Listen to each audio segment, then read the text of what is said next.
Hello everyone, स्वागत है बेटा आप सबका हमारे इस नए लेक्चर में आईटीएफ के। और बेटा आज हमें कुछ प्रॉपर्टीज और पढ़नी है, थोड़े से ट्रांसफॉर्मेशन भी देखने हैं और साथ ही साथ बहुत सारे सवालों की प्रैक्टिस करनी है। जैसा बेटा मैंने आपको बताया ही था कि आईटीएफ काफी हद तक बेटा हमने कर लिया है, थोड़ा सा कुछ पोर्शन बस और बचा है।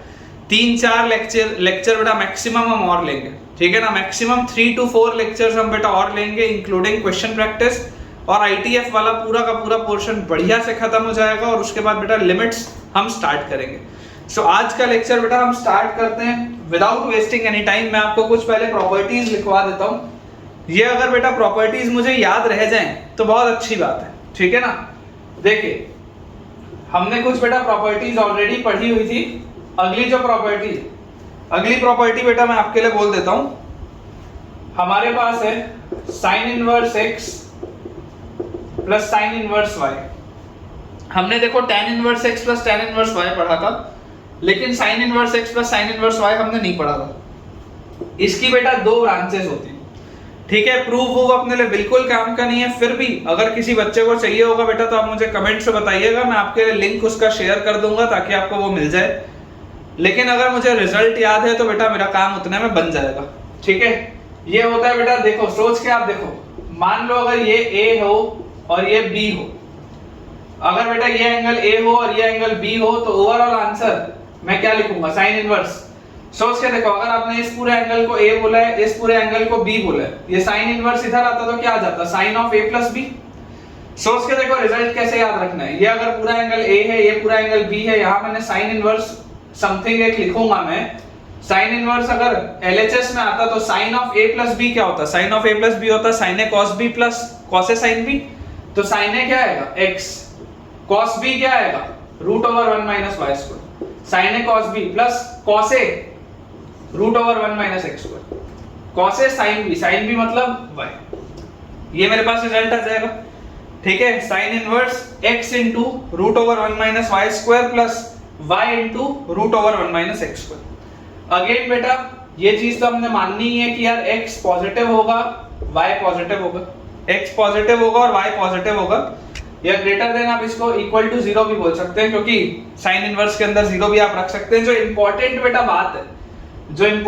बात है इसमें ध्यान रखने की, वो ये है कि x square plus y square को मैं यहाँ पर 1 या उससे छोटा मानूंगा, ठीक है ना। प्रूफ अपने लिए बेटा बिल्कुल भी काम का नहीं है, बस जो इसमें इंपॉर्टेंट चीज है वो ये है कि x square plus y square अगर 1 या उससे छोटा होता है तो मैं ये लिखता हूं। और अगर मान लो सेम केस में x पॉजिटिव y पॉजिटिव और अगर x square plus y square 1 से छोटा आ गया, अगर बेटा x square plus y square sorry 1 से छोटा नहीं 1 से बड़ा आ गया, ठीक है, तो रिजल्ट हो जाएगा पाई माइनस सेम ये sine inverse x into root over 1 minus y square plus root over 1 minus x square into y। Simple बेटा sine A cos B plus cos A sin B, ठीक है। Sine inverse x into root over 1 minus y square plus y into root over 1 minus x square. ये हमारे पास branches आएंगी। 99% सवालों में बेटा इसका आपको यूज नहीं होगा, लेकिन 1% में यूज आएगा, इसलिए अगर ये मुझे याद हो तो बहुत अच्छा है। जैसे आप याद करो बेटा tan inverse x plus y में हमने क्या पढ़ा था, tan inverse x plus y में बेटा हम ये बात पढ़ के आए थे कि tan inverse x plus y होता है, sorry tan inverse x plus tan inverse y क्या होता है, tan inverse x plus y by 1 minus xy, जिसमें अगर xy 1 से छोटा होता है तो नॉर्मल ब्रांच होती है, लेकिन अगर xy 1 से बड़ा होता है तो पाई प्लस वो रिजल्ट आता है। वैसे यहाँ पर पाई माइनस ये रिजल्ट है, ठीक है। उसी तरीके से अगर मान लो मेरे पास आया sign inverse x minus sine inverse y, अगर बेटा मेरे पास आता है sine inverse x minus sine inverse y, तो इसका रिजल्ट जैसे tan इनवर्स वाले में भी था, tan इनवर्स वाले में बेटा कोई भी चेंज नहीं था, उसी तरीके से बेटा जिस तरीके से tan इनवर्स वाले में कोई भी चेंज हमारे पास नहीं था रिजल्ट में, उसी तरीके से बेटा इसमें भी होगा। देखो मैं आपके लिए इसका रिजल्ट भी लिख देता हूं। Sine inverse x minus sine inverse y अगर आपके पास लिखा हुआ है, अगर मैं बोलता हूं साइन इनवर्स, अगेन सोचो if this is angle A this is angle B, तो sine of A minus B क्या होता है, sine of A minus B क्या होता है बेटा, sine of A minus B होता है sine A cos B minus cos A sin B, ठीक है ना। Sine of A minus B को आप क्या लिखेंगे, sine A cos B minus cos A sin B।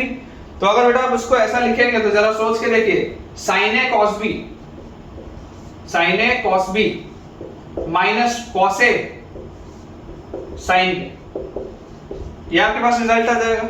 Sign inverse x minus sine inverse y will be sine inverse x into root over 1 minus y square minus y into root over 1 minus x square. ठीक है, and again इसमें भी ये वाली condition तो है ही, x greater than equal to 0, y greater than equal to 0, ये तो बेटा है। ठीक है, तो ये दो प्रॉपर्टीज है इसमें। ये वाली प्रॉपर्टी बेटा थोड़ी सी इंपॉर्टेंट होती है, इसमें हमको ध्यान देना होता है। ठीक है, इसमें हमको ध्यान देना होता है, जैसे वहां पर tan inverse x plus tan inverse y में दो ब्रांचेस थी, वैसे यहाँ पर sin inverse x plus sin inverse y में भी दो ब्रांचेस हैं। जैसे वहां पर tan inverse x minus tan inverse y में कोई ब्रांच अलग से नहीं होती थी, वैसे इसमें भी कोई अलग से ब्रांच नहीं, डायरेक्ट हमारा रिजल्ट है। ठीक है, तो बेटा एक तो ये था जो आपको पता होना चाहिए। अगला मैं आपके लिए रिजल्ट नोट कर देता हूँ।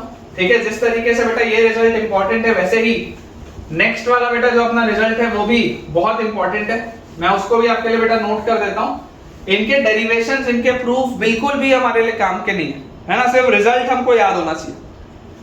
जैसे अगर मान लीजिए आपके पास हो cos inverse x plus cos inverse y, cos inverse x plus cos inverse y, तो हर जगह अभी तक आपने क्या पढ़ा है, tan inverse x plus tan inverse y में दो ब्रांच थी, sin inverse x plus sin inverse y में भी दो ब्रांच थी, लेकिन cos inverse x plus cos inverse y में सिर्फ एक ब्रांच है। जरा सोच के देखो, अगर आप इसको एंगल A और इसको एंगल B बोलते हो तो मेरा आंसर क्या होगा, cos इनवर्स, तो cos of A plus B, cos of A plus B क्या होता है, cos A cos B minus sin A sin B, cos of A plus B होता है बेटा cos A cos B minus sin A sin B, तो cos A cos B minus sin A root over 1 minus x square into sin B root over 1 minus y square. ठीक है, cos A cos B minus sin A sin B, ये बेटा आपके पास result आ जाएगा। Again x greater than equal to 0, y greater than equal to 0, इसमें तो कोई डाउट है। लेकिन अगर बेटा cos inverse x minus cos inverse y आया, अगर cos inverse x minus cos inverse y आया तो इसकी दो ब्रांच होंगी। जैसे वहां पे tan inverse x plus tan inverse y की दो ब्रांच थी, वैसे यहां पर cos inverse x minus cos inverse y की दो ब्रांच है। तो आप बेटा ऐसा सोच सकते हैं कि tan इनवर्स और sin इनवर्स वाला एक जैसा चलता है, cos इनवर्स वाला थोड़ा सा उल्टा चलता है। ठीक है ना, इसमें प्लस वाले में एक ही ब्रांच है, लेकिन माइनस वाले में दो ब्रांच आएंगी। कैसे ब्रांच आएंगी देखिए, अगर इस एंगल को मैं A बोलता हूं और इसको बेटा अगर मैं B बोलता हूं, तो मेरा आंसर क्या होगा, cos of A minus B, cos of A minus B will be cos A cos B plus sin A sin B, cos of A minus B cos A cos B plus sin A sin B, तो root over 1 minus x square root over 1 minus y square. अब बेटा थोड़ा सा अपना दिमाग लगाओ, थोड़ा सा बेटा आप अपना दिमाग लगाओ कि ये बात तो समझ में आती है कि x अगर ग्रेटर देन इक्वल टू 0 है, y अगर ग्रेटर देन इक्वल टू 0, ये सब क्लियर है। अगर मान लो x y से छोटा हुआ, अगर x y से छोटा हुआ, तो अगर बेटा x y से छोटा होगा तो जरा सोच के देखना, cos inverse x cos inverse y से बड़ा होगा, क्योंकि cos इनवर्स फंक्शन एक डिक्रीजिंग फंक्शन है। तो अगर x y से छोटा है तो cos inverse x cos inverse y से बड़ा होगा, मतलब ये पूरी चीज पॉजिटिव होगी। ये बेटा पूरी की पूरी चीज क्या आएगी, पॉजिटिव आएगी। और इधर भी आप देखो cos इनवर्स ऑफ समथिंग लिखा है, cos इनवर्स वैसे भी पॉजिटिव होता है। ठीक है ना, तो अगर x y से बेटा छोटा है, अगर x y से छोटा है तो ये जो रिजल्ट है वो मैंने सही लिखा हुआ है। लेकिन अगर बेटा x y से बड़ा हो गया, इन्हीं कंडीशंस के लिए बेटा अगर x y से बड़ा हो गया, तो इस केस में बेटा जो आपका रिजल्ट हो जाएगा that will be minus times of यही सेम चीज cos inverse xy plus root over 1 minus x square root over 1 minus y square. बेटा इसका डेरिवेशन ना बताने की इकलौती वजह बेटा यही है कि इसका डेरिवेशन काम का नहीं, it is of literally no use.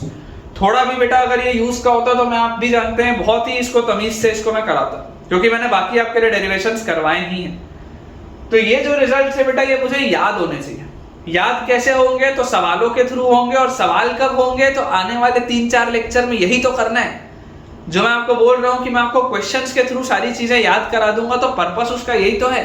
तभी तो मैंने 3-4 लेक्चर और रखे। अदरवाइज आईटीएफ का बेटा जो लेक्चर होता है वो एक आध हफ्ते में पूरा चैप्टर खत्म हो जाता है, मैक्सिमम 8-10 दिन में पूरा चैप्टर खत्म हो जाता है। लेकिन हमने 13-14 इसमें लेक्चर्स प्लान करके रखे हुए हैं, जिसकी इकलौती वजह यही है कि बेटा हमको इसमें अच्छे से कमांड लेकर आना है। ठीक है, तो ये बेटा तमाम वो सारी की सारी प्रॉपर्टीज हैं जो हमारे लिए यूजफुल थी। अब इसके बाद अलग से बेटा और कोई भी प्रॉपर्टी मुझे नहीं पढ़नी है। अब मुझे सिर्फ और सिर्फ सवालों की प्रैक्टिस करनी है। कुछ समेशन वाले भी सवाल आएंगे जो हम अगर समय हुआ तो आज के लेक्चर में, नहीं तो अगले लेक्चर में करेंगे। ठीक है, तो बेटा अपन कुछ क्वेश्चंस करते हैं। सबसे पहले मैं कुछ क्वेश्चंस आपके लिए ओपन कर देता हूं, क्योंकि मैंने आपको बताया ही है कि यार मैं बहुत सारे मटेरियल को बेटा एक साथ रेफर करके आपको पढ़ा रहा हूं, ताकि बिल्कुल भी क्वालिटी में कॉम्प्रोमाइज हम ना करें।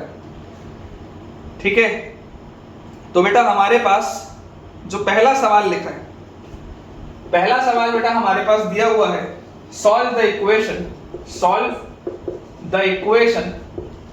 इक्वेशन देखो मुझे क्या दिया हुआ है, इक्वेशन बेटा दिया है sine inverse x plus sine inverse 2x, sine inverse x plus sine inverse 2x is equal to pi by 3। हमें बेटा इसे सॉल्व करना है। Sine inverse x plus sine inverse 2x is equal to pi by 3। अब थोड़ा सा बेटा याद करिए, साइन इनवर्स का डिफाइनिंग अभी अभी हमने पढ़ा है। क्या पढ़ा है साइन इनवर्स का डिफाइनिंग? की सबसे पहले तो जो आर्ग्यूमेंट अंदर होता है वो पॉजिटिव होना चाहिए। याद करो, sign inverse x plus sine inverse y जो लिखा था उसमें मैंने बोला था कि x और y दोनों पॉजिटिव होने चाहिए। तो यहां से आप क्लियरली सॉल्यूशन में इसको लिखता हूं मैं, सवाल में तो नहीं दिया, लेकिन मेरे लिए अंडरस्टूड है कि मैं x को 0 या उससे बड़ा मान के चलूंगा। ये मेरे लिए अंडरस्टूड है, तभी मैं इसका रिजल्ट लगाऊंगा। Sign inverse x plus sine inverse y क्या होता है?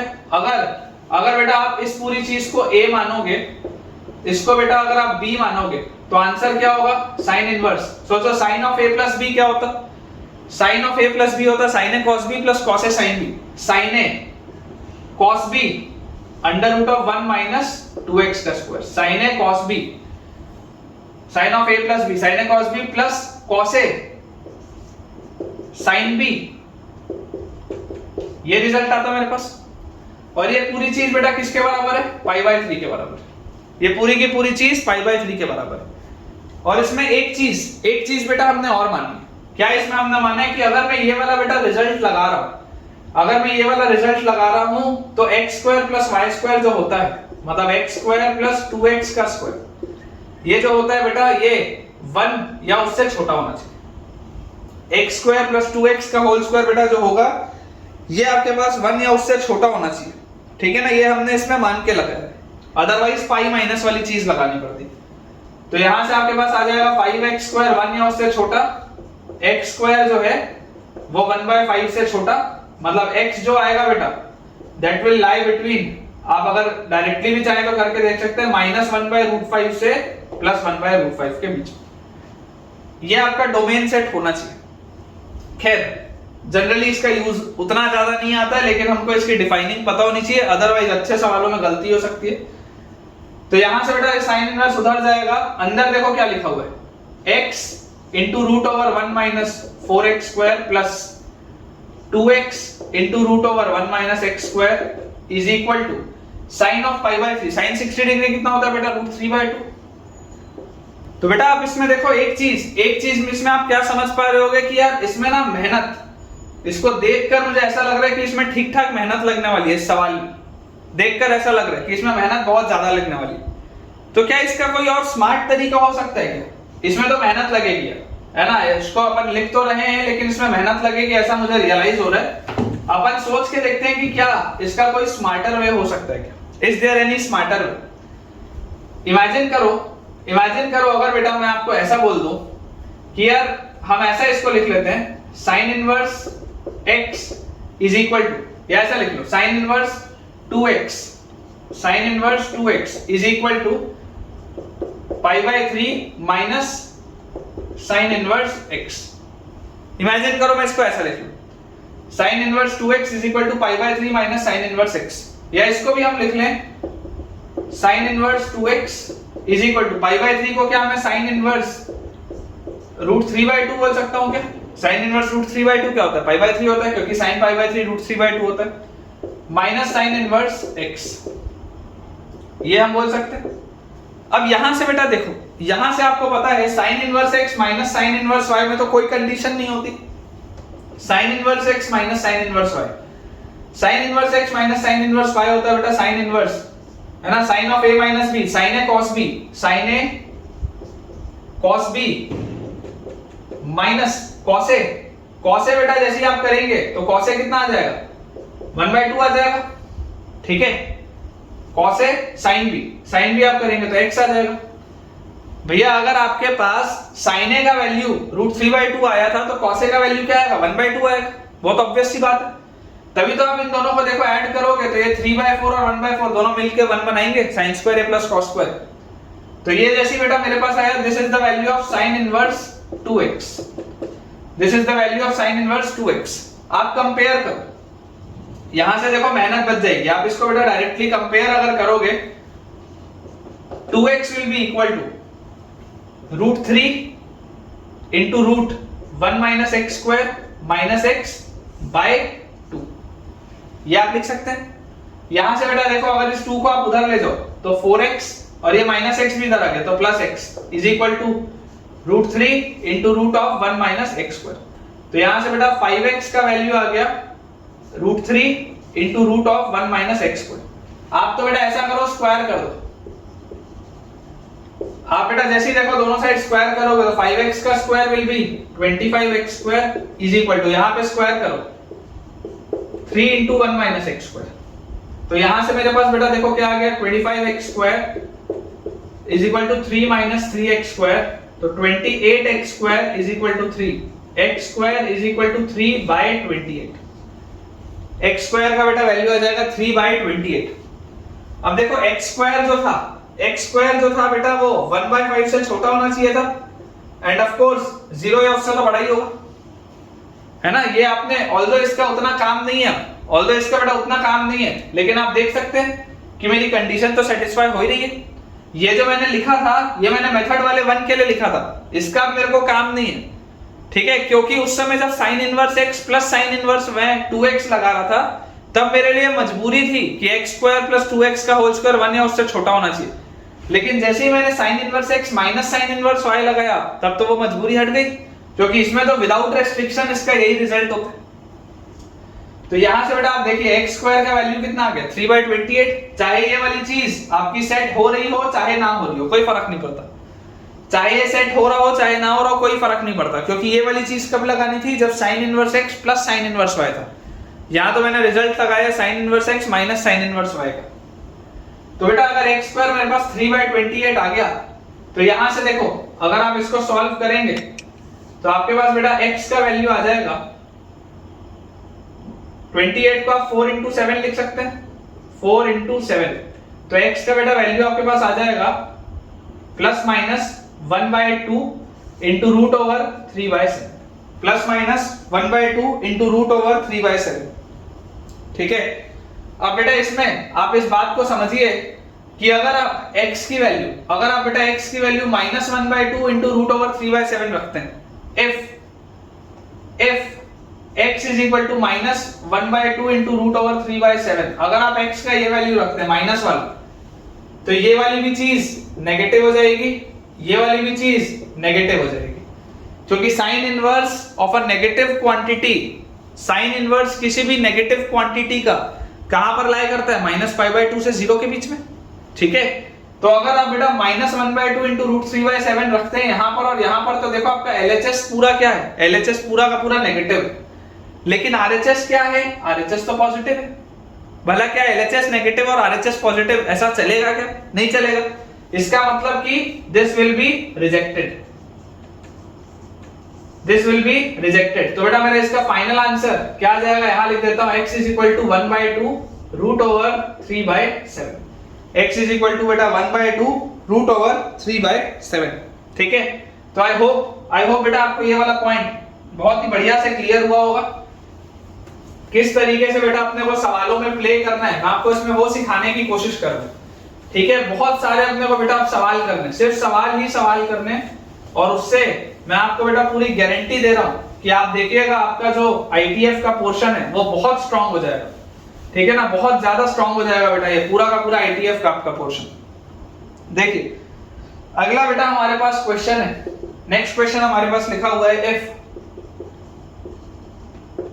cos inverse x plus cos inverse y plus cos inverse z, अगर इसका वैल्यू पाई के बराबर है, cos inverse x plus cos inverse y plus cos inverse z का बेटा वैल्यू पाई के बराबर है, then find the value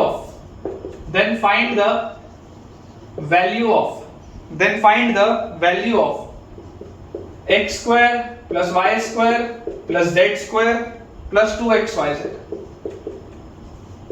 ये बेटा आपके पास सवाल है कि अगर cos inverse x plus cos inverse y plus cos inverse z का वैल्यू पाई है तो उसका वैल्यू क्या होगा। अब बेटा इस बात को आप समझने की कोशिश करिए कि हमने तो cos इनवर्स में दो ही चीजों को पढ़ा है, हमने तो cos इनवर्स में cos inverse x plus cos inverse y पढ़ा है, हमने तीन चीजें तो नहीं पढ़ी।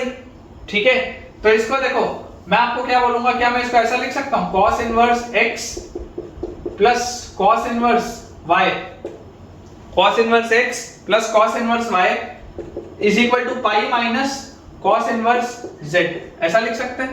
cos इनवर्स z उधर ले गए तो cos inverse x plus cos inverse y क्या आ गया, पाई माइनस cos इनवर्स z के बराबर। यहां से बेटा देखो समझने की कोशिश करो, यहां से आप क्या बोल सकते हैं cos inverse x plus cos inverse y सिर्फ एक रिजल्ट होता था, tan इनवर्स में x plus tan inverse y में दो ब्रांचेस थी, sin inverse x plus sin inverse y में भी दो ब्रांचेस थी, लेकिन cos inverse x plus cos inverse y में सिर्फ एक ब्रांच थी। ये क्या है, अगर इसको आप a मानेंगे, इसको बेटा अगर आप b मानेंगे तो इसका रिजल्ट क्या होगा, cos of a plus b, cos of a plus b is cos a cos b minus sin a sin b, तो cos a cos b minus sin a sin b ये आ जाएगा मेरे पास, and this is equal to, जरा सोच के देखिए बेटा, अगर एक नेगेटिव नंबर हमारे पास हो, याद करो नाइदर ऑड नॉर इवन की मैंने आपको प्रॉपर्टी में बताया था, अगर एक नेगेटिव नंबर आपके पास हो तो cos इनवर्स z, अगर z नेगेटिव हो तो आ जाएगा that will be cos inverse pi minus cos inverse z। समझने की कोशिश करो बेटा, अगर आपके पास ये पाई माइनस cos इनवर्स z लिखा है तो क्या मैं इस पाई माइनस cos इनवर्स z को cos इनवर्स माइनस z बोल सकता हूं क्या। सोच के देखो, अगर इस z को आप पॉजिटिव बोल रहे हैं, अगर इस बेटा z को आप पॉजिटिव बोल रहे हैं तो क्या पाई माइनस cos इनवर्स z को मैं cos inverse of minus z बोल सकता हूं, क्योंकि cos inverse of a negative quantity, cos inverse of a negative quantity क्या होता है, पाई minus cos inverse of that same quantity, है ना। पॉजिटिव में इस तरीके का इसका रिजल्ट होता है, ये मैंने आपको प्रॉपर्टी में ऑलरेडी कराया है। तो यहां से बेटा अगर आप कंपेयर करेंगे तो xy minus root over 1 minus x square root over 1 minus y square will be equal to minus z। थोड़ा सा इंटरचेंजिंग कर लें तो हमारे पास आ जाएगा xy plus z will be equal to root over 1 minus x square root over 1 minus y square. आप बेटा स्क्वायर कर दो दोनों साइड, तो देखो स्क्वायर कर दिया आ जाएगा x square y square plus z square plus 2xyz is equal to, यहां स्क्वायर किया 1 minus x square 1 minus y square. RHS को बेटा अगर आप सिंपलीफाई करेंगे तो 1 minus x square minus y square plus x square y square, और यहां पर लिखा हुआ है x square y square plus z square plus 2xyz।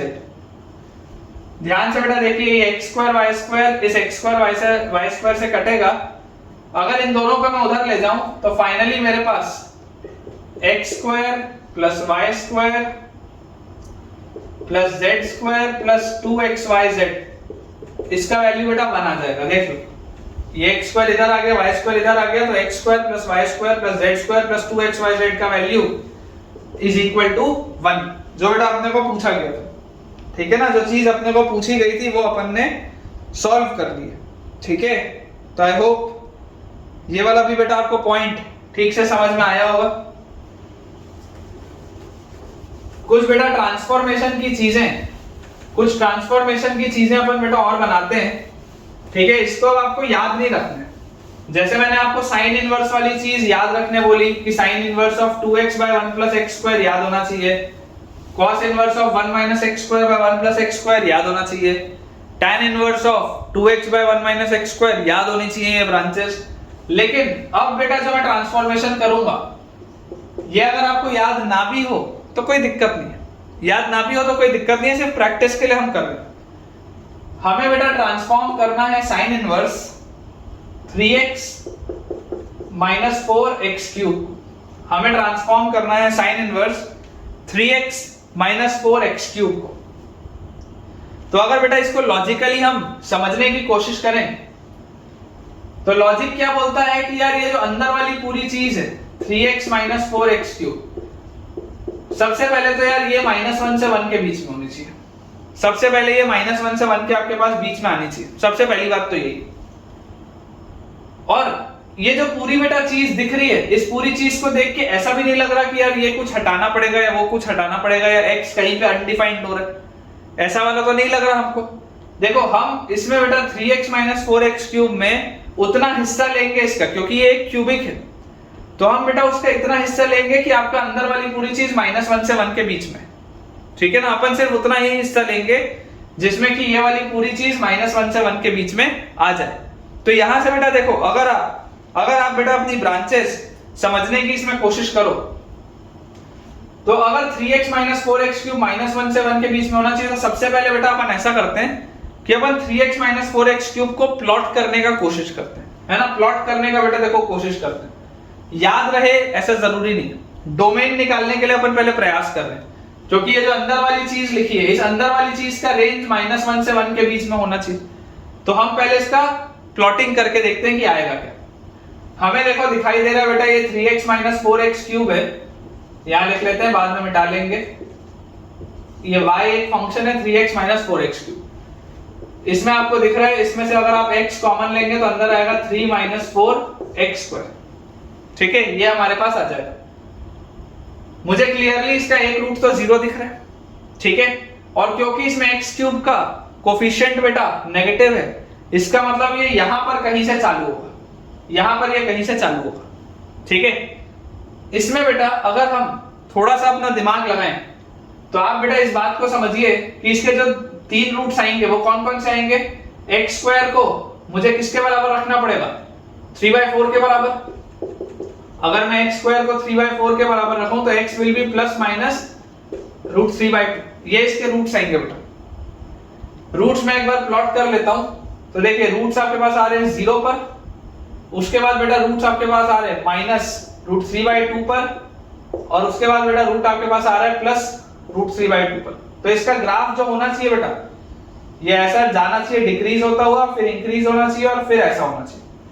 अंदाजे से अगर अपन देखें, अगर बेटा अपन अंदाजे से देखें तो इस तरीके का इसका कुछ ग्राफ होना चाहिए, ऐसा लगता है, ठीक है। हो सकता है अपन ने सही बनाया हो सकता है अपन ने गलत बनाया हो, लेकिन बेसिक जो बोलते हैं वो तो यही है कि यार ये क्यूबिक है, x क्यूब का कोफिशिएंट नेगेटिव है, इसलिए ये ऊपर से चालू होगा और इस तरीके का ये ग्राफ बनेगा, क्योंकि एक क्यूबिक सारी वैल्यूज लेता है, इसके 3 रूट्स आ रहे हैं तो 2 बार घूमेगा आपका कर्व, ये बात बिल्कुल क्लियर है।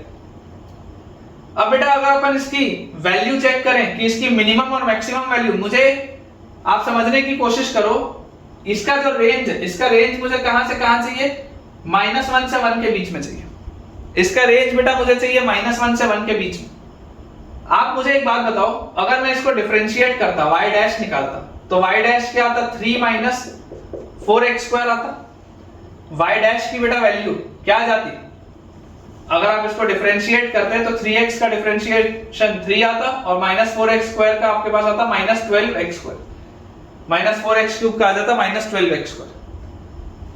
तो इसका मतलब है 3 अगर मैं बाहर ले लूं तो ये आ जाएगा 1 माइनस 4x स्क्वायर, मतलब x की वैल्यू ±1/2, x की वैल्यू ±1/2 पे इन्फ्लेक्शन हो रहा है ना। ये वाली चीजें आप आगे पढ़ेंगे बेटा, हालांकि ये सब मैंने आपको क्वाड्रेटिक में लास्ट ईयर पढ़ाया है ना। अगर किसी को कोई दिक्कत हो तो आप प्लेलिस्ट में बेटा देख सकते हैं 11th की। मतलब ये वाला बेटा जो पॉइंट है ये x = 1/2 है जिसमें मैक्सिमम आ रहा है, और ये वाला बेटा जो पॉइंट है ये x = -1/2 है जिसपे मिनिमम आ रहा है, ठीक है। जरा मुझे बताओ इसकी मैक्सिमम वैल्यू कितनी है। तो अगर आप x की जगह 1/2 रखेंगे तो f of 1/2 मेरे पास कितना आ रहा है, f of 1/2 बेटा आ जा रहा है 3/2 - 4 × 1/2 का होल क्यूब, तो ये आ जाएगा 3/2 - 4/8। देख लो बेटा 3/2 माइनस 1/2, 2/2 मतलब ये 1 आ रही है इसकी वैल्यू। 1/2 पे बेटा इसकी वैल्यू y इक्वल टू 1 आ रही है। अच्छा माइनस 1/2 पे कितनी आएगी? फंक्शन की वैल्यू माइनस 1/2 पे। फंक्शन की बेटा वैल्यू अगर आप माइनस 1/2 पे निकालेंगे तो आपके पास आ जाएगा 3 into minus 1/2 minus 4 into minus 1/2 का होल क्यूब। तो यहां से आ गया माइनस 3/2 और यहां से बेटा आपके पास आ जाएगा प्लस 4/8, मतलब ये आ गया 1/2। तो माइनस 3/2 प्लस 1/2 माइनस 2/2 मतलब माइनस 1। ये इसका वैल्यू आ गया माइनस 1। ठीक है, तो अब समझने वाली बेटा देखो बात क्या है। समझने वाली बात ये है कि ये जो 3x माइनस 4x क्यूब था ये माइनस 1 से 1 के बीच में होना चाहिए था। ये 3x माइनस 4x क्यूब बेटा जो था ये माइनस 1 से 1 के बीच में होना चाहिए था। ये माइनस 1 से 1 के बीच में होना चाहिए था। तो ये कौन सी x की वैल्यूज के लिए हो रहा है? आप अगर बेटा ध्यान से देखेंगे तो x की वैल्यू हाफ पे, माइनस हाफ पे ये माइनस 1 हो रहा है, और x की वैल्यू बेटा अगर आप हाफ देखेंगे तो उसमें y की वैल्यू 1 आ रही है। ठीक है ना, हाफ पे बेटा इसकी वैल्यू 1 आ जा रही है और माइनस हाफ पे इसकी वैल्यू बेटा बताओ कितनी आ जा रही है? माइनस 1 आ जा रही है। ठीक है, अच्छा इसकी वैल्यू बेटा यहां पर भी माइनस 1, मतलब सॉरी यहां तक इसकी वैल्यू 1 है और यहां तक इसकी वैल्यू माइनस 1। थोड़ा सा देखो मैं आपको दोबारा इसको थोड़ा सा ठीक से समझाता हूं। अगर इतने से मैं हिस्से की बात करूं, ये नीचे वाला मैं पोर्शन मिटा दूं, ये वाला ही बेटा मैं पोर्शन आपके लिए मिटा दूं, इतना मैं हिस्सा मिटा दूं, सिर्फ मैं आपके लिए ये वाला पार्ट रखूं, यहां से यहां तक सिर्फ ये वाला पार्ट रखूं, इतना। तो आप बेटा इस बात को समझिए कि इसके लिए x कहां से कहां डिफाइंड है। अगर मैं देखूंगा कि x कहां से कहां डिफाइंड है, देखो आपका ग्राफ सिर्फ इतना बना है, आपका बेटा ग्राफ सिर्फ इतना बना है, ये सिर्फ इतना हिस्सा मैं आपको बोल रहा हूं लेने के लिए, सिर्फ बेटा इतना सा मैं आपको हिस्सा बोल रहा हूं लेने के लिए, इससे ज्यादा नहीं। आप देखो देख सकते हैं कि आपके बेटा इस ग्राफ का ये जो बीच वाला पोर्शन है ये मैंने निकाला है। इसमें बेटा आप देख सकते हैं कि देखिए x की वैल्यू जब हाफ होती है ना, यहां पर इसको अब ये आपकी एक्सेस है, ये आपकी बेटा एक्सेस है। देखो x की वैल्यू जब हाफ होती है तब y की मैक्सिमम वैल्यू 1 आ रही है, x की वैल्यू जब माइनस हाफ होती है तब y की मिनिमम वैल्यू माइनस 1 आ रही है। लेकिन आप देख सकते हैं कि इसकी वैल्यू 1 यहां पर भी तो हो रही है और इसकी बेटा वैल्यू माइनस 1 इधर पर भी तो हो रही है। ये y इक्वल टू 1 वाली लाइन है और ये बेटा आपके पास y इक्वल टू माइनस 1 वाली लाइन है। इसकी बेटा वैल्यू 1 यहां पर भी हो रही है, इसकी वैल्यू माइनस 1 यहां पर भी हो रही है। तो अगर मैं आपको बोलूं यहां पे कि यार मुझे बताओ, आप बेटा मुझे ये बताओ कि 3x minus 4x cube, 3x minus 4x cube, ये 3x माइनस 4x क्यूब का जो ग्राफ है ये 1 कितनी बार हो रहा है? ये 1 कितनी बार हो रहा है? तो आप क्या बोलोगे कि सर इसकी वैल्यू 1 एक बार तो हाफ पे होगी, हाफ पे इसकी वैल्यू देख लो आप 1 होगी। आप अगर x माइनस इसका अगर आप x की वैल्यू हाफ रखोगे तो इसकी वैल्यू 1 आ जाएगी, और इसकी वैल्यू 1 कब आ रही है? और इसकी वैल्यू 1, मैं मेरे को ऐसा फीलिंग आ रहा है क्या माइनस 1 पे आ रही है क्या? एक बार आप x की वैल्यू माइनस 1 रखो, एक बार आप x की वैल्यू माइनस 1 रखो, देखो सिमेट्री चल रही है, 3 इंटू माइनस 1 और माइनस 4 इंटू माइनस 1 का क्यूब कितना आता है? माइनस 3 और प्लस 4, देख लो 1 आ रही है इसकी वैल्यू, मतलब कि ये वाला जो पॉइंट है, ये वाला पॉइंट क्या आ रहा है? माइनस 1 आ रहा है। अच्छा अगर मान लो मैं आपको बोलता हूं कि यार इस ग्राफ की वैल्यू देखो 1 तो आ रही थी कहां पर? माइनस 1 पे। इस ग्राफ की वैल्यू माइनस 1 कहां पे आ रही है? इस ग्राफ की वैल्यू माइनस 1 कहां पे आ रही है? ये जो 3x माइनस 4x क्यूब है यार ये माइनस 1 कहां पर आ रहा है? तो आप बोलोगे सर माइनस 1 इसकी वैल्यू एक बार तो माइनस हाफ पे आ रही है, लेकिन मैं आपको ये बोलूंगा कि यार क्या x इक्वल टू 1 पर भी आ रही है क्या? देखो आप जैसे x की वैल्यू 1 रखोगे, x की वैल्यू बेटा 1 रखते ही आपके पास क्या आ गया? 3 माइनस 4 दैट इज माइनस 1, है ना। इस पूरे की वैल्यू माइनस 1 आ जाएगी x की वैल्यू 1 रखते। तो बेटा ये जो पूरी मैंने मेहनत करी है, ये जो मैंने अभी तक पूरी मेहनत करी है, ये बेटा पूरी की पूरी मेहनत अभी तक मैंने सिर्फ इसका डोमेन निकालने के लिए की, सिर्फ डोमेन निकालने के लिए। ट्रांसफॉर्मेशन में आपको ऐसा लग रहा होगा कि सर ये तो पता नहीं क्या ही चल रहा है, ये तो बहुत ही डिफिकल्ट है, इसीलिए बोल रहा हूं इसको याद रखने का जरूरत नहीं है बेटा। आपको डोमेन और रेंज अच्छे से समझ में आनी चाहिए। आपको जो बात और समझ में आनी चाहिए बेटा वो सिर्फ ये है, ये चीज मैं आपको और आगे बेटा डिफरेंशिएबल जब मैं चीजें पढ़ाऊंगा उसमें ही बताऊंगा कि एक क्यूबिक को बेटा जब आप डिफरेंशिएट करते हैं एक क्यूबिक को बेटा जब आप डिफरेंशिएट करते हैं और उसके जब आप जीरोस निकालते हैं तो ये वो वाले पॉइंट्स आते हैं जहां पर कर्व पे इन्फ्लेक्शन आता है, मतलब जहां पर आपका कर्व रोटेट होता है, मतलब जहां पर आपका कर्व या तो मिनिमम है या मैक्सिमम है। ठीक है, मिनिमा या मैक्सिमा निकालने के लिए फिजिक्स में भी आपने पढ़ा होगा डिफरेंशिएशन किया जाता है। तो ये जो पूरी बेटा हमने मेहनत अभी तक करी, ये पूरी मेहनत हमने देखो क्यों करी, मैं आपको बता देता हूं कि इस पूरी मेहनत के पीछे का उद्देश्य क्या था। ठीक है ना, आप अगर चाहेंगे तो आप थोड़ा सा इसको रिवाइंड करके ही बेटा सुन सकते हैं। अब मैं डायरेक्टली एक चीज लिखूंगा जो आपको समझनी पड़ेगी। ठीक है, ये पूरी मेहनत करके मैंने आपके लिए वो चीज डिराइव की। आप बेटा ये देखिए जो 3x - 4x क्यूब लिखा है ना, आपने क्या बोला था यार ये 3x - 4x क्यूब -1 से 1 के बीच में होना चाहिए, लेकिन मैं आपको क्या बोल रहा हूं, मैं आपको ये बोल रहा हूं कि ये तो एक क्यूबिक है। एक क्यूबिक तो इंफिनिटी से लेकर -इंफिनिटी तक की सारी वैल्यूज लेता है। देखो इसका ग्राफ कुछ ऐसा था, तो ये तो इंफिनिटी से -इंफिनिटी तक सारी वैल्यूज लेता है, लेकिन मुझे क्या चाहिए, मुझे सिर्फ -1 से 1 चाहिए। इसका मतलब मुझे इसका डोमेन तोड़ना पड़ेगा, मुझे इसके डोमेन में बाउंडेशन लगाना पड़ेगा, मुझे इसके डोमेन को बांधना पड़ेगा दो वैल्यूज के बीच में, क्योंकि इसका ग्राफ तो ऐसा है, इसका ग्राफ तो ऐसा है। मैं क्या चाहता हूं, मैं चाहता हूं कि यार ये सिर्फ ये चीज पूरी की पूरी सिर्फ 1 और -1 के बीच में, मैं ये चाहता हूं, ये एक्सिस है आपकी, मैं ये चाहता हूं कि ये पूरी चीज सिर्फ 1 और -1 के बीच में। तो 1 और -1 के बीच में लाने के लिए मुझे देखो यहाँ पे ये बाउंडेशन लगाना पड़ रहा है ना, ये बाउंडेशन लगाना पड़ रहा है, क्योंकि इतने हिस्से में देखो, इतने हिस्से में आपका ये जो कर्व है, इतने हिस्से में बेटा ये वाला आपका जो कर्व है ये सिर्फ -1 से 1 के बीच में। तो जो पिछली बेटा मैंने पूरी की पूरी मेहनत की थी वो इसी को निकालने के लिए की थी। जो पिछले 10-15 मिनट में बेटा हमने जितनी मेहनत करी थी वो सिर्फ और सिर्फ इसके डोमेन को निकालने के लिए की थी कि हमें डोमेन कितने में बांधना पड़ेगा। तो इसके लिए जो डोमेन मेरे पास आया, डोमेन आ गया x बिलोंग्स टू -1 से 1। आप देख सकते हैं, आप देख सकते हैं बेटा, ये मैंने अभी अभी आपके लिए डिराइव किया था कि इस तरीके का आपके पास जो ये आया था, ये आपका x एक्सिस था, ये वाली बेटा आपकी लाइन y = -1 थी, ये वाली बेटा आपकी लाइन y = 1 थी, और इसमें आपने देखा था कि ये इन्फ्लेक्शन का जो पॉइंट है यहाँ पर ये हाफ है, यहाँ पर इन्फ्लेक्शन का पॉइंट -1/2 है, ये वाला जो एंड पॉइंट है ये -1 है, ये वाला जो एंड पॉइंट है ये 1 है। यही तो अभी अभी डिराइव किया था। तो x को मुझे बांधना पड़ेगा -1 से 1 के बीच में। x कहां से कहां बांधना पड़ेगा, -1 से 1 के बीच में। और जैसे ही मैं x को -1 से 1 के बीच में बांध दूंगा तो ऑटोमेटिकली ये जो 3x - 4x क्यूब है ये भी बन जाएगा -1 से 1 के बीच में। ये जो 3x - 4x क्यूब है ये भी बन जाएगा -1 से 1 के बीच में। तो इसका जो फाइनल रेंज आएगा, रेंज क्या आएगा, साइन इनवर्स के अंदर -1 से 1 चल रहा है, तो रेंज आ जाएगा -π/2 से π/2।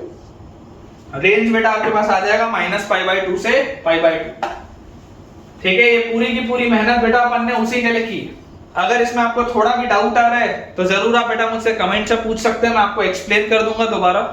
और अगर इतनी मेहनत पसंद आई हो तो एक थम्स अप कर देना यार, एक लाइक कर देना वीडियो में। ठीक है, तुम्हारे लिए देखो पूरा का पूरा मैंने डिराइव कर दिया उस क्यूबिक को, उस क्यूबिक का पूरा पोस्टमार्टम हमने कर दिया कि कहां पर क्या हो रहा है।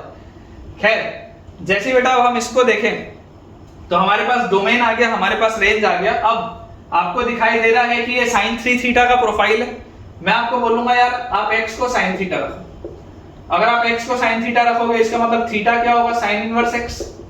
अगर आप x को बेटा sin थीटा रखेंगे then theta will be sin inverse x, और sin इनवर्स x आएगा मतलब कि थीटा बिलोंग्स टू क्या आ जाएगा, -π/2 से π/2। अगर थीटा sin इनवर्स x है तो थीटा कहां से कहां आ जाएगा, -π/2 से π/2। मतलब ये जो फंक्शन लिखा हुआ है y = ये y = बेटा क्या लिखा हुआ है आपके पास, this is sin inverse x की जगह sin थीटा, तो 3 sin theta -4 sin cube theta. तो ये क्या लिखा हुआ है, sin inverse 3 sin theta -4 sin cube theta is sin 3 theta, sin inverse sin 3 theta. और याद करो बेटा sin inverse sin x, sin inverse sin x का बेटा ग्राफ याद करो, sin इनवर्स sin x π/2 से -π/2 के बीच में होता था। y = x वाली ब्रांच चलती थी, फिर यहां पर ऐसी ब्रांच आती थी, फिर यहां पर ऐसी ब्रांच आती थी, फिर इसमें आपने देखा था कि ये वाला बेटा जो पॉइंट है ये -π/2 है, ये वाला बेटा जो पॉइंट है ये π/2 है, ये वाला पॉइंट पाई है, ये वाला पॉइंट -π है। और इसमें आप एक बात समझिए कि क्योंकि इसमें अंदर 3 थीटा है, याद करो जब हमने sin इनवर्स 2x/1 + x² पढ़ा था तब अंदर sin 2 थीटा आता था, लेकिन यहां पर ऐसा नहीं है, यहां पर ऐसा नहीं है। यहां पर बेटा अगर आप देखेंगे ध्यान से तो आपके पास यहां पर देखो क्या लिखा हुआ है, sin inverse sin 3 theta, sin inverse sin 3 theta. तो sin इनवर्स sin के अंदर क्या है, 3 थीटा है। अब 3 थीटा अगर आपके पास आ रहा है तो थीटा बेटा अगर -π/2 से π/2 में है तो 3 थीटा कहां से कहां होगा, -3π/2 से 3π/2 तक, -3π/2 से 3π/2 तक, मतलब ये ब्रांच ऐसे आगे चलेगी, ठीक है। ये π/2 है, ये पाई है, और इसके बाद ये यहां पर बेटा जहां आएगा दिस विल बी 3π/2। वैसे ये वाली भी बेटा देखो जो ब्रांच है ये आगे जाएगी, तो ये वाला पॉइंट आ जाएगा -3π/2। तो ये वाली जो लाइन है बेटा दिस इज y = x, ये वाली बेटा जो आपके पास लाइन है this is -x + π, and this branch is -x - π। ये पढ़ के आए हो आप, ये आप पढ़ के आए हो। तो ये जो sin इनवर्स sin 3 थीटा है बेटा इसकी मेरे पास 3 ब्रांचेस है। इस sin इनवर्स sin 3 थीटा की मेरे पास 3 ब्रांचेस है। पहली ब्रांच है -x - π, x यहां पर क्या है 3 थीटा है, तो पहली ब्रांच है -3 थीटा - π। दूसरी ब्रांच क्या है y = x मतलब 3 थीटा। तीसरी ब्रांच क्या है -x + π मतलब -3 थीटा + π। ये बेटा 3 ब्रांचेस है, और ये तीनों ब्रांचेस कहां से कहां चल रही है, देखो sin इनवर्स sin x जो होता है वो -x - π कब होता है, -3π/2 से -π/2 तक, जब x -3π/2 से -π/2 होता है। तो यहां पर 3 थीटा कहां से कहां होगा, -3π/2 से -π/2। वैसे ये वाली ब्रांच चलेगी -π/2 से π/2 तक, तो यहां पर 3 थीटा बिलोंग्स टू -π/2 से π/2। वैसे यहां पर 3 थीटा बिलोंग्स टू π/2 से 3π/2, तो 3 थीटा बिलोंग्स टू π/2 से 3π/2, ठीक है। तो जैसे बेटा हमारे पास ये वाली चीज आई तो यहां से आप देखिए आपके पास क्या आ जाएगा, अगर 3 थीटा यहां से यहां है तो थीटा कहां से कहां होगा, थीटा आ जाएगा -π/2 से लेकर -π/6 तक। यहां पर देखिए थीटा कहां से कहां आ जाएगा, -π/6 से लेकर π/6 तक, और यहां पर थीटा कहां से कहां आ जाएगा, π/6 से लेकर π/2 तक। ये आ जाएगा बेटा मेरे पास। और जैसे बेटा ये मेरे पास आ गया तो अब देखिए थीटा बेसिकली है क्या, sin इनवर्स x, मतलब ये जो 3 ब्रांचेस हैं ये 3 ब्रांचेस कैसी हैं, अगर मैं बोल रहा हूं theta is sin inverse x तो मेरे पास आएगा -π - 3 sin inverse x, this will be 3 sin inverse x, this will be π - 3 sin inverse x। और जैसे ये आएगा तो देखो थीटा अगर आपने बेटा sin इनवर्स x रखा है तो sin इनवर्स x को आप उधर लेके जाओगे तो x बिलोंग्स टू, बोलो क्या आएगा, -1 से लेकर -½ तक। यहां पर x बिलोंग्स टू -½ से लेकर ½ तक, लास्ट वाले में x बिलोंग्स टू ½ से लेकर 1 तक। ये बेटा इसकी डिफाइनिंग है, ठीक है। ये आपके पास बेटा इसकी डिफाइनिंग है। इसका देखो मैं आपको ग्राफ बता देता हूं कि इसका ग्राफ कैसा बनेगा। डिफिकल्ट है ना, देखो ये डिफिकल्ट है बेटा डिफाइन करना, आपके कंसेप्ट्स बहुत ज्यादा क्लियर होने चाहिए बेटा तभी ये बनेगा। -1 से -½ तक है बेटा, -π - 3 sin इनवर्स x, फिर 3 sin इनवर्स x है -½ से ½ और π - 3 sin इनवर्स x से ½ से लेकर 1 तक, ठीक है। देखिए इसका बेटा अगर आप ग्राफ देखेंगे तो आपको पता है कि इसका ग्राफ सबसे पहले तो -π/2 से लेकर π/2 तक के बीच में होगा, ठीक है ना। This is y = π/2, this is y = -π/2, इसके बीच में होगा। और डोमेन भी आपका बंधा हुआ है -1 से 1, डोमेन भी बेटा आपका -1 से 1 बंधा हुआ, मतलब आपका पूरा ग्राफ इतने ही हिस्से में होगा। ये जो मैंने स्क्वायर बनाया इतने में ही होगा। This is x = 1, this is x = -1, पूरा का पूरा सिर्फ और सिर्फ इतने ही हिस्से में होगा, ठीक है। अब यहां से बेटा आप समझिए sin इनवर्स x क्या होता है, sin इनवर्स x एक इंक्रीजिंग फंक्शन है। sin inverse x is an increasing function. तो अगर बेटा sine inverse x increasing function होता है, मतलब माइनस हाफ से लेकर हाफ तक तो ये इंक्रीजिंग होगा, तो माइनस हाफ बेटा कहीं यहां पर होगा, this will be minus half, half कहीं यहां पर होगा, दिस विल बी हाफ, तो यहां पर भी अपन एक डॉटेड लाइन बना देते हैं, ठीक है ना, माइनस हाफ से हाफ में भी बेटा एक डॉटेड लाइन अपन बना देते हैं। तो देखिए माइनस हाफ से हाफ में this is 3 sign inverse x, minus half से लेकर हाफ तक this function is 3 sign inverse x, ठीक है। तो ये बेटा अपन ने ब्रांच बना दी 3 साइन इनवर्स x की। इसके बाद यहां पर देखो -3 साइन इनवर्स x है, तो इसका आप डेरिवेटिव करोगे तो ये डिक्रीजिंग होगा, ये भी डिक्रीजिंग होगा, मतलब हाफ से 1 तक और -1 से -हाफ तक मेरा फंक्शन क्या है, डिक्रीजिंग है बेटा। तो अगर ये डिक्रीजिंग है तो इसकी जो ब्रांच आएगी, इसकी ब्रांच आएगी कुछ ऐसी यहां पर, और इसकी ब्रांच बेटा आएगी कुछ इस तरीके से, ठीक है। ये बेटा आपका इसका ग्राफ है, ये एक ऐसी ब्रांच इधर, फिर ये increasing function 3 sign inverse x का, फिर ये डिक्रीजिंग ब्रांच इधर।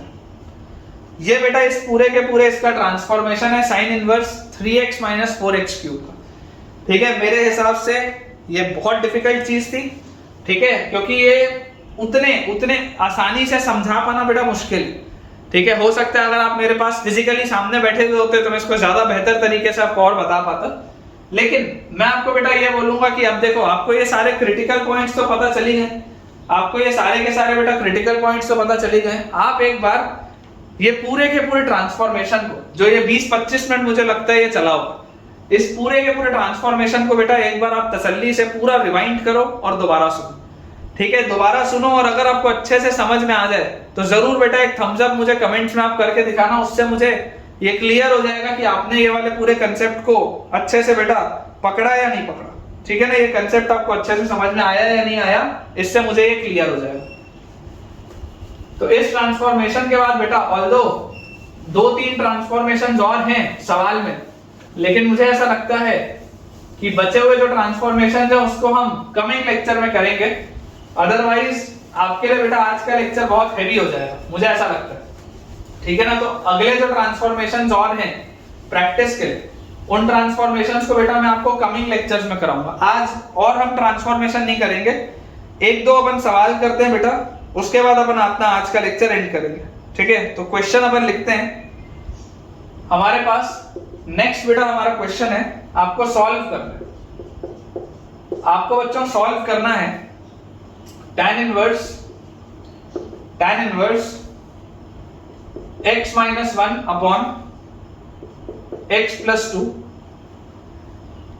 Plus tan inverse x + 1 upon x + 2 is equal to π/4। हमको बेटा इसे सॉल्व करना है, ठीक है। अब इसमें बेटा आप एक चीज समझिए कि tan inverse x + tan inverse y में 2 ब्रांचेस होती हैं, tan inverse x + tan inverse y में 2 ब्रांचेस होती हैं, और वो ब्रांचेस बेटा डिफिकल्ट है सोच पाना, क्योंकि आपको ये बात पता है कि जब xy 1 से छोटा होता है तो नॉर्मल ब्रांच होती है, अगर xy 1 से बड़ा हो गया, क्योंकि tan inverse x + y 1 - xy, अगर xy 1 से बड़ा हो गया तो पाई ऐड हो जाता है।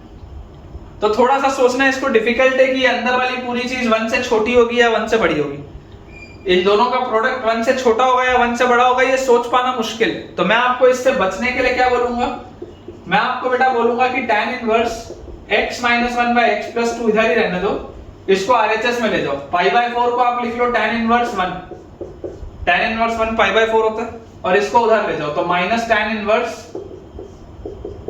x + 1/x + 2, ठीक है।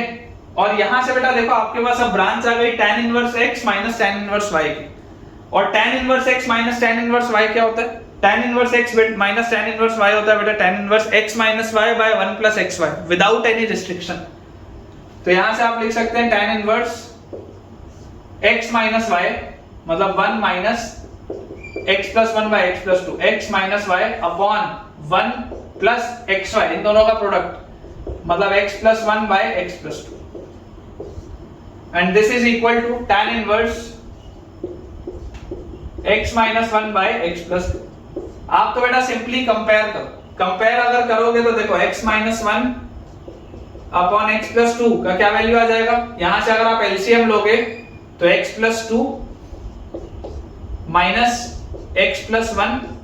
अच्छा, इसके डिनोमिनेटर में, कॉमन डिनोमिनेटर में x प्लस 2 आएगा, और इधर भी सॉल्व करोगे तो कॉमन डिनोमिनेटर में x प्लस 2 आएगा, तो वो तो कट जाएगा।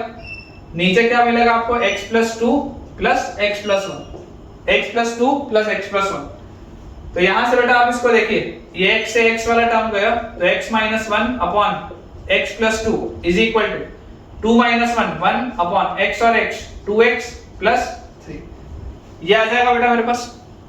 और जैसे ही बेटा ये चीज आई, आप तो क्रॉस मल्टीप्लाई करो और सॉल्व कर लो। देखो x माइनस 1 जो है ये आपका 2x प्लस 3 से मल्टीप्लाई होगा, and this will be equal to 1 into x plus 2 मतलब x प्लस 2। तो यहां से आप इसको बेटा सॉल्व करेंगे, 2x और x 2x स्क्वायर, 2x और माइनस 1 माइनस 2x, 3 और x 3x, 3 और minus 1 minus 3 is equal to x plus 2। तो यहां से आ गया 2x स्क्वायर। अच्छा, माइनस 2x और 3x, माइनस 2x और 3x क्या होता है, x, और ये भी x, ये तो कट जाएगा पूरा, और यहां से ये माइनस 3 उधर जाएगा, तो this will be equal to 5। तो x स्क्वायर का बेटा वैल्यू आपके पास आएगा 5/2, और अगर x स्क्वायर का वैल्यू 5/2 आएगा मतलब x will be equal to under root of 5/2, x will be equal to under root of 5/2। इसके आगे अगर आप चाहें तो प्लस और माइनस लगा सकते, ठीक है। x का वैल्यू या तो होगा पॉजिटिव ऑफ रूट 5/2 या तो ये होगा बेटा माइनस ऑफ रूट 5/2। अब अगेन बेटा, अगेन आप इस चीज को समझिए कि अगर आप x की वैल्यू माइनस रूट 5/2 उठा के इसमें रखें, if x is equal to minus root 5/2, एक नेगेटिव चीज को अगर आप उठा के रखेंगे, तो माइनस रूट 5/2 क्या होता है, 2 पॉइंट समथिंग, है ना। ये अंडर रूट के अंदर क्या लिखा है, माइनस अंडर रूट के अंदर क्या लिखा है, 2 पॉइंट कुछ चीज लिखी हुई है, और उसका जो रूट होगा बेटा, इसका रूट क्या होगा, माइनस 1.7 या 8 के आसपास होगा अप्रोक्सीमेटली, माइनस 1. देखो 8 तो नहीं हो सकता, 1.7 होता है रूट 3, माइनस 1.7 के आसपास होगा अप्रोक्सीमेटली बेटा, ये माइनस 1.7 के आसपास होगा, ठीक है। ये सॉल्व आप करोगे अप्रोक्सीमेटली माइनस 1.7 के आसपास होगा। आप अगर यहां रखेंगे तो माइनस 1.7 माइनस 1, और यहां पर माइनस 1.7 प्लस 2, ये पूरी चीज नेगेटिव होगी। tan inverse of a negative quantity negative होता है। यहां पर आप रखो माइनस 1.7, तो ये ऊपर वाला न्यूमरेटर नेगेटिव हो गया माइनस 1.7 रखते ही, डिनोमिनेटर अभी भी पॉजिटिव है, मतलब ये वाली पूरी चीज नेगेटिव है। tan inverse of a negative quantity negative हो जाएगा। लेकिन RHS क्या लिखा हुआ है, RHS तो एक पॉजिटिव क्वांटिटी लिखी है, तो भला क्या दो नेगेटिव क्वांटिटीज का सम एक पॉजिटिव क्वांटिटी के बराबर हो सकता है क्या, नहीं हो सकता। इसका मतलब कि x equal to minus root 5/2 will be rejected, and our answer will be x is equal to under root of 5/2, ठीक है। सिर्फ और सिर्फ बेटा इसका एक ही आंसर आएगा, that will be under root of 5/2, ठीक है बेटा। अपन एक दो छोटे छोटे से सवाल और करते हैं, उसके बाद अपना आज का बेटा अपन लेक्चर एंड करेंगे। कुछ बहुत आसान से एक दो अपन और सवाल करते हैं। आई होप आपका यार कॉन्फिडेंस इंक्रीज हो रहा हो। अगर कॉन्फिडेंस इंक्रीज हो रहा है इस चैप्टर में, तो जरूर मुझे कमेंट्स में आप बताइएगा कि आपका कॉन्फिडेंस बढ़ रहा है या नहीं बढ़ रहा। देखिए अगला बेटा हमारे पास सवाल है, बहुत ही इजी सा क्वेश्चन है। Find x satisfying the inequality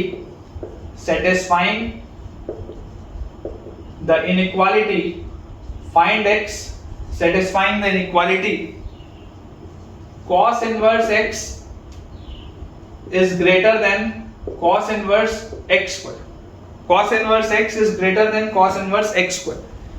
ये बेटा अपने पास सवाल है कि cos inverse x जो है वो cos inverse x square से बड़ा है। अब आप बेटा जानते हैं कि cos इनवर्स फंक्शन एक डिक्रीजिंग फंक्शन, और अगर cos इनवर्स फंक्शन एक डिक्रीजिंग फंक्शन है तो इसका मतलब क्या है, this implies x will be less than x square. अगर cos इनवर्स x स्क्वायर से बड़ा है, इसका मतलब x स्क्वायर से छोटा होगा, क्योंकि डिक्रीजिंग फंक्शन था तो इनइक्वालिटी रिवर्स होगा। तो यहां से बेटा मेरे पास आ गया कि x square minus x positive होगा, x square minus x positive होगा, x कॉमन x माइनस 1। यहां से बेटा आप नंबर लाइन में देखिए 0 1 पॉजिटिव नेगेटिव पॉजिटिव, x आ गया माइनस इंफिनिटी से 0 यूनियन 1 से इंफिनिटी। आंसर क्या आया, माइनस इंफिनिटी से 0 यूनियन 1 से इंफिनिटी। अब जरा सोच के देखो कि यार x तो cos इनवर्स के आगे लगा है, ये x स्क्वायर भी cos इनवर्स के आगे लगा है, तो अगर x बेटा cos इनवर्स के आगे लगा इसका मतलब इसका डोमेन तो क्या हो गया, -1 से लेकर 1 तक हो गया। बेटा मैं x को -1 से 1 के बीच में ही तो रख सकता हूं। मैं x को अगर कुछ भी और रखूंगा तो गड़बड़ हो जाएगी। मेरा x सिर्फ और सिर्फ -1 से 1 के बीच में ही हो सकता है, अदरवाइज cos इनवर्स अनडिफाइंड हो जाएगा।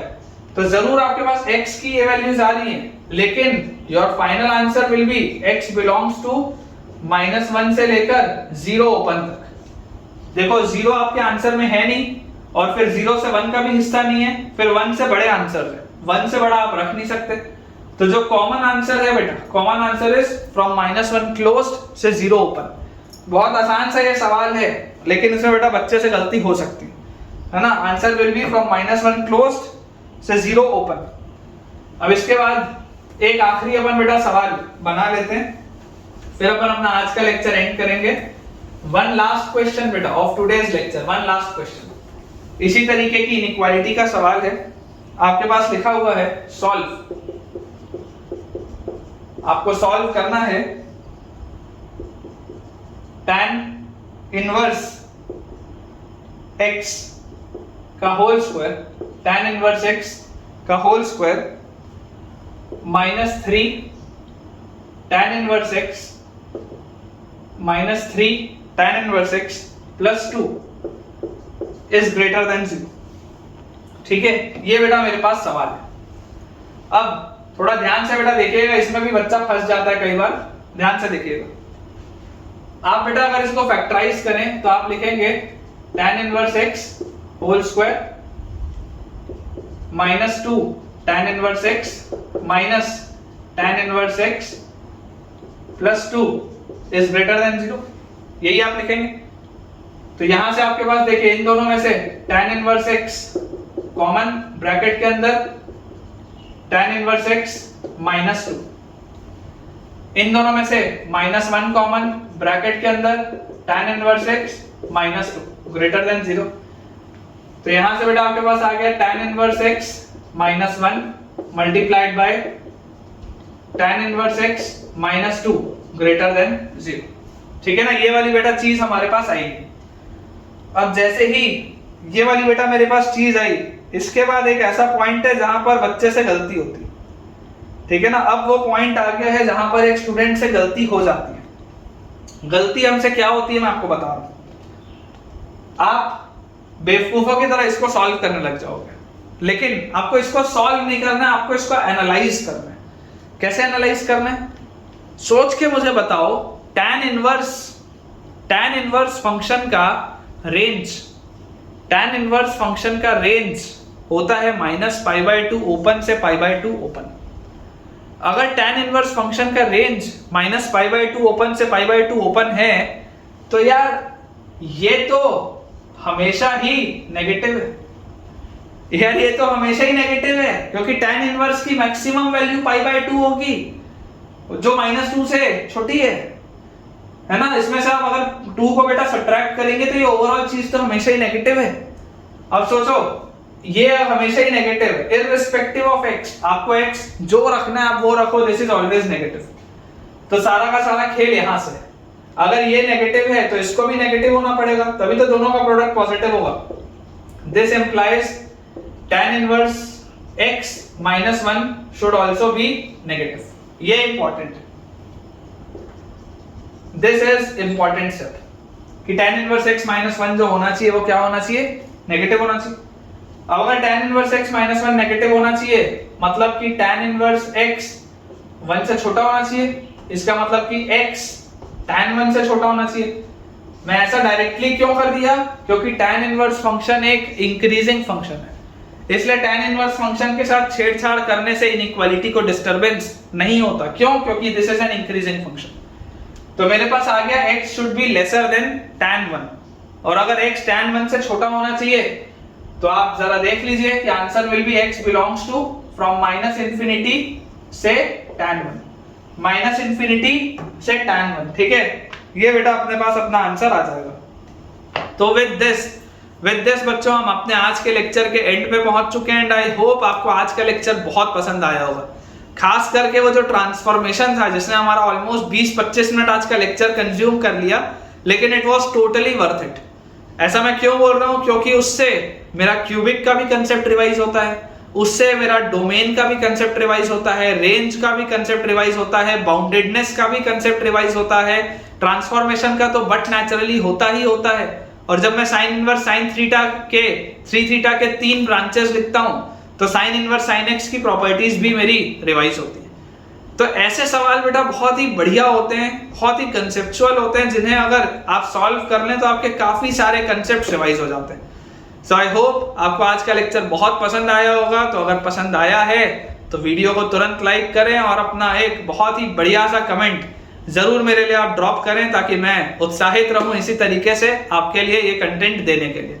साथ ही बच्चों, आप इस वीडियो के लिंक को अपने दोस्तों से भी शेयर करें, और जितने भी स्टूडेंट्स हमारे इस चैनल में नए हैं या पहली बार वीडियो देख रहे हैं और जो यहाँ तक सुने भी हैं मेरी बातों को, बेटा डिस्क्रिप्शन में दिए हुए टेलीग्राम चैनल के लिंक को आप जरूर ज्वाइन करिए, ताकि आपको सारे लेक्चर के अपडेट्स भी मिलें और सारे के सारे होमवर्क और प्रैक्टिस शीट्स भी वहां पर आपको मिल जाएं। Thank you.